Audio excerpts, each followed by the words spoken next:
দশমীর দিন আমরা সবাই চলে এসেছি মণ্ডপে মা আর দিদিরা বরণ করবে বলে। এদিকে এক মা আরেক মাকে বরণ করে নিচ্ছে। আর এই মুহূর্তটা সব থেকে সুন্দর একটা মুহূর্ত। আমাদের বাড়িতে যেহেতু দশমীর দিন যাত্রার ঘট পাতে, তাই বরণ শেষে মা দুর্গা ঠাকুরের পায়ে যাত্রার ঘট ছুঁয়ে নিচ্ছে। এবার একে একে দিদিভাই আর রিয়াদি মিলে মাকে বরণ করে নিল।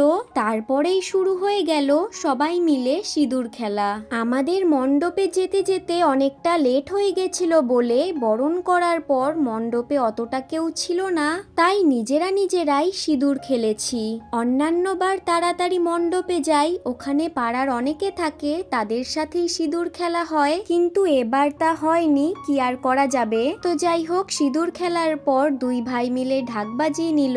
আজকের জন্য এইটুকুই। ভালো লাগলে সাবস্ক্রাইব করে দিও। ওকে, বাই।